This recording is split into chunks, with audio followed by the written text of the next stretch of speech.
Hello students of second year girls. आज का topic है आपका electrical heat appliances unit second का पार्ट ए है गर्ल्स ये। तो आज हम बात करेंगे इलेक्ट्रिकल हीट अप्लायंसेस के बारे में। बिजली से चलने वाले उपकरण। देखिए, वर्तमान में बिजली से चलने वाले उपकरण प्रत्येक व्यक्ति के जीवन के अनिवार्य अंग बन गए हैं और प्रातः उठते ही हमें इसकी आवश्यकता महसूस होने लगती है। बटन दबाते ही सारा घर रोशनी से भर जाता है। संसार के हर कोने का हाल जानना हो तो रेडियो, टेलीविजन, इंटरनेट उपस्थित हैं। जल गर्म करना है तो गीजर ऑन कीजिए। सफर करना है तो विद्युत ट्रेन है। और विद्युत के इतने अधिक महत्व के कारण यदि एक दिन भी विद्युत बंद हो जाती है तो हम परेशान होने लगते हैं। और शहरों में ही नहीं, आजकल गाँव में भी विद्युत पहुंच गई है। वहां पर भी रात्रि में घर को प्रकाशित करने का साधन विद्युत लैंप व बल्ब भी होते हैं।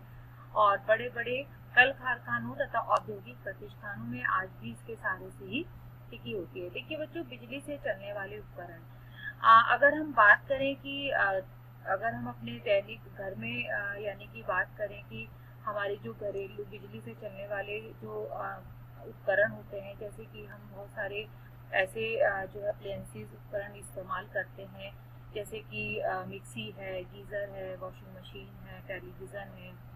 ठीक है, यानी कि अपने वर्क को, अपने कार्य को सरल बनाने के लिए जो भी जिस तरह के हम उपकरण यूज करते हैं अपने काम को जल्दी करने के लिए, वो सब बिजली से चलने वाले उपकरण उनमें अधिकतर होते हैं। तो वो हमारे काम को आसान बना देते हैं। साथ ही बड़े बड़े कारखानों में भी आजकल जो है विद्युत के बिना जो वहाँ से प्रोडक्शन होता है वो सब विद्युत से ही, बिजली से चलने वाले उपकरण से ही होता है। हमारे जीवन में विद्युत का इतना अधिक महत्व होने के कारण विद्युत से संबंधित उन सभी आवश्यक बातों की जानकारी होनी चाहिए जिनका प्रयोग हम जाने अनजाने अपनी बोलचाल की भाषा में करते हैं, लेकिन सही अर्थ नहीं जानते हैं उसका। जैसे कि हम कहते हैं कि आज वोल्टेज कम है इसलिए हीटर काम नहीं कर रहा है, यह बल्ब कितने वॉट का है, वैसे इस महीने कितनी यूनिट विद्युत व्यय हुई, आदि इस प्रकार के हम अनेक शब्द जैसे कि वोल्टेज है, वॉट यूनिट आदि शब्दों का प्रयोग करते हैं, लेकिन इनका सही अर्थ नहीं जानते हैं। जबकि विद्युत का प्रयोग करने से पूर्व हमें विद्युत व्यवस्था से संबंधित सभी बातों की जानकारी प्राप्त होनी आवश्यक है, जिससे कि हम विद्युत का सही प्रयोग कर सकें, जैसे दुर्घटना से बच सकें तथा अपने उपकरणों की कार्यक्षमता तथा जीवन अवधि को बढ़ा सकें। क्योंकि विद्युत से संबंधित अज्ञानता हमें लाभ के स्थान पर भयंकर हानि पहुंचा सकती है, इसलिए विद्युत को जानना आवश्यक होता है। अब देखिए, बात करते हैं विद्युत, इलेक्ट्रिसिटी। कि विद्युत एक प्रकार की शक्ति है जिसे प्रयोग में लाने से पूर्व धारा में परिवर्तित करना आवश्यक होता है। विद्युत को धारा में परिवर्तित करने के लिए निम्न दो चीजों की आवश्यकता होती है। पहला, दबाव। जिस बल के द्वारा विद्युत को धारा के रूप में परिवर्तित कर दिया जाता है उस दबाव को इलेक्ट्रोमोटिव फोर्स भी कहते हैं। विद्युत को धारा में परिवर्तित करने के लिए सुचालक तारों का प्रयोग किया जाता है, जिनमें से एक धनात्मक तथा दूसरा ऋणात्मक होता है। दोनों को जोड़कर विद्युत चक्र पूरा किया जाता है। देखिए बच्चों, आपने ध्यान दिया होगा अक्सर कि जब हम सेल यूज करते हैं, घड़ी में जो लगने वाला सेल होता है, ठीक है, बैटरी होती है, तो उसमें भी एक तरफ प्लस का साइन होता है और एक तरफ माइनस का होता है, यानी कि एक तरफ धनात्मक का होता है, ऋणात्मक का होता है।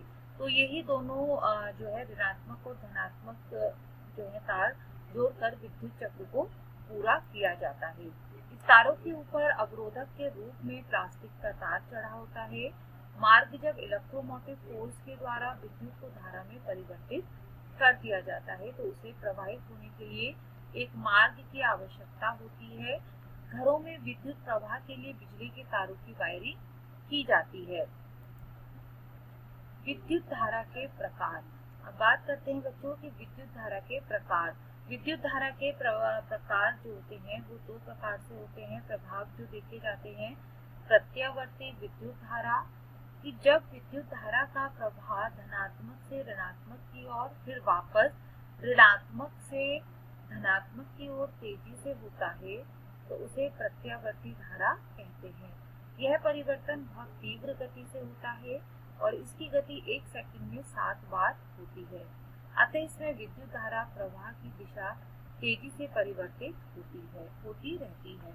दूरस्थ विद्युत आपूर्ति के लिए प्रत्यावर्ती विद्युत धारा अधिक उपयुक्त रहती है। सेकंड आता है बच्चों प्रत्यक्ष विद्युत धारा।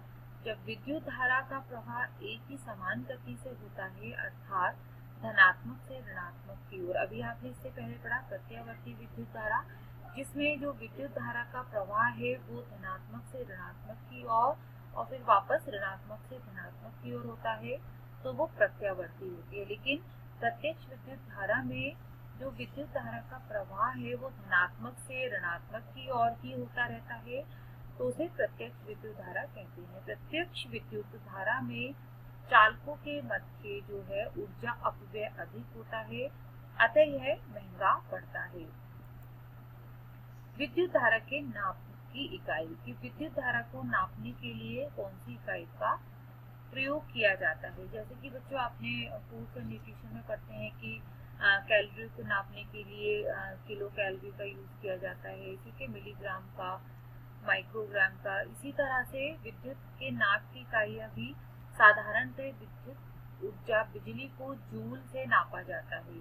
विद्युत के मापने की जो इकाई होती है उसे जूल कहा जाता है, किंतु यह ऊर्जा का एक छोटा मात्रक होने के कारण घरेलू एवं औद्योगिक पैमाने पर ऊर्जा व्यय को मापने के लिए एक बड़े मात्रक किलोवाट घंटा में मापा जाता है, जिसे साधारण भाषा में यूनिट भी कहते हैं, जो कि बोर्ड ऑफ ट्रेड यूनिट का संक्षिप्त रूप होता है।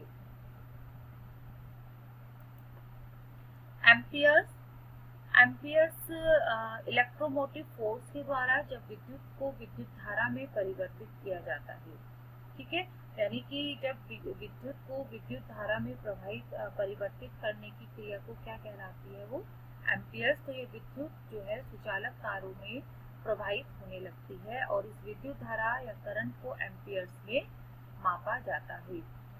सामान्यतः जो है करंट की शक्ति का माप भी इसे कहा जाता है। वर्ड जो है वोट को साधारण भाषा में, सॉरी गर्ल्स ये थोड़ा मिसप्रिंट है, आप यहीं तक लिखेंगे इसको, शक्ति का माप भी कहा जा सकता है। नेक्स्ट बात करते हैं बच्चों वोल्ट्स। वोल्ट्स को साधारण भाषा में वोल्टेज भी कहा जाता है। घर में विद्युत व्यवस्था सामान्यतः 220 से 230 वोल्टेज पर की जाती है। सभी घरेलू विद्युत उपकरण भी इसी वोल्टेज पर प्रयुक्त किए जाते हैं और इसे कम अधिक प्रयोग में लाने से ये खराब भी हो सकते हैं। वोल्ट्स जो है विद्युत प्रवाह की वह मात्रा है जिस पर विद्युत धारा प्रवाहित होती है। देखिए बच्चों, आपने अक्सर ध्यान दिया होगा कि घरों में स्टेबलाइजर लगे होते हैं जो कि विद्युत धारा के प्रवाह को नियंत्रित करते हैं। जैसे कि जो सामान्यतः जो विद्युत व्यवस्था होती है वो 220 से 230 वोल्टेज पर होती है, ठीक है। इससे कम या ज्यादा होने पर जो है वो नुकसान हो सकता है। कोई भी जो आपके अप्लायंसेस हैं, उपकरण हैं, वो खराब हो सकते हैं। वर्तमान समय में स्टेबलाइजर का प्रयोग करके इन विद्युत प्रवाह के दबाव को बढ़ाया या घटाया जा सकता है। तो यहाँ पर बढ़ाया आएगा, प्रिंट हो गया है, बढ़ाया और घटाया जा सकता है। अब बात करते हैं वॉट। देखिए वॉट विद्युत को मापने की एक छोटी सी इकाई होती है, अतः विद्युत शक्ति को मापने के लिए किलोवाट का प्रयोग किया जाता है। 1 किलोवाट इक्वल 1000 वॉट होता है। तो कल आज हमने बात की विद्युत से चलने वाले उपकरणों के बारे में। आई होप आपको वीडियो समझ में आई है। कोई भी आपकी क्वेरी हो इस वीडियो से रिलेटेड तो हम जूम क्लास में इसको डिस्कस करेंगे बच्चों। आई होप आप इसको नोट डाउन करिए, प्रॉपर नोट्स को, ठीक है। और कोई आपकी क्वेरी है तो नेक्स्ट वीडियो लेक्चर में अपनी जूम क्लास में हम इसको डिस्कस करेंगे। ओके गर्ल्स, मिलते हैं नेक्स्ट टॉपिक के साथ। Thank you, take care.